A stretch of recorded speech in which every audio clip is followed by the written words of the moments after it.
and then it finally punched through it, created this short-term low here, but notice it didn't take out this low yet. Now, you could argue and say, what about this one here? If, this is what you need to have in your notes, okay, because there's a couple people that had this question in my tweets.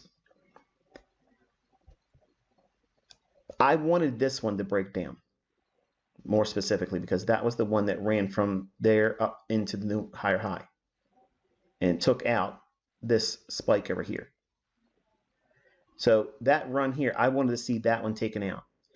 I was aware of this short-term low, but I was not trying to commit to that because I felt because we were in a larger consolidation, it still might spike up in there and run 40.36 because it failed to do so on this high here.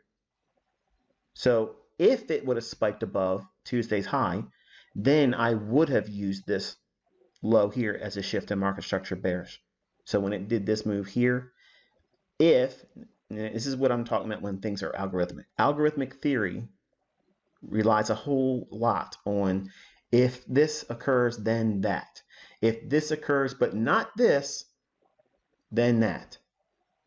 So there's a lot of if-then syntax. Everything has to be weighed on decisions that are binary. So there's a series of those discussions that you have to have internally while you're watching prices as a trader. This low was not taken out until here. Now, I knew before this low was taken out here that I wanted to go short. And you've seen a tweet, and I'll show it to you in my presentation tonight.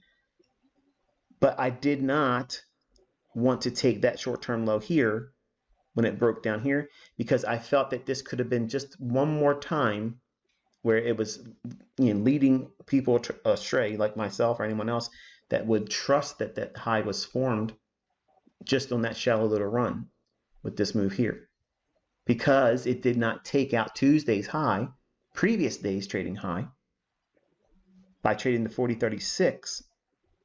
If it would have done that, then this short-term low was broken. Then anything in that high at 40.36 to this low, taking out that low, if there's a fair value gap in there, I would trade that and I would be content with that, riding it down to, 39.82.5, as I outlined last night. But I did not trust this high. Now, some of you might say, well, that doesn't sound like the hallmark of a professional. I beg to differ because what I just gave you was the logic and the narrative that would require me to use that swing low. And it was not just contrived here because everyone knew in my tweets what I was looking for. I was looking for that 40.36 run, maybe spiking into 40.40. Go look at my tweets. I'm not going to have all the tweets in this presentation. It's important for you to go through my tweets. There isn't going to be that many of them. Now, if you're this run here below the short-term low, in perfect hindsight, it looks great. But I can tell you the logic I was waiting on was that spike higher above Tuesday's high because we didn't get it. It is what it is. All right, so here is that low I mentioned on the 5-minute chart.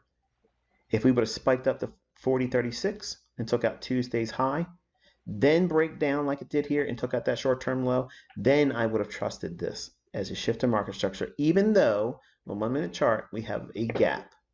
It's there. Yes, I've seen it. I was watching it in here, but because this could have very easily ran up and hit that Tuesday high, then I would have had to use the same protocol of using whatever swing low formed from this low up to that higher high at 40.36, which didn't occur, but had it done it here, and I was making allowance for that. It wasn't until we broke below this short-term low there, and as you'll see, and I'll actually show you a tweet where I prompted everybody. I said, any other day, I would use this as an entry to go short and aim for the 40.10 to 40.08 liquidity next, which was over here.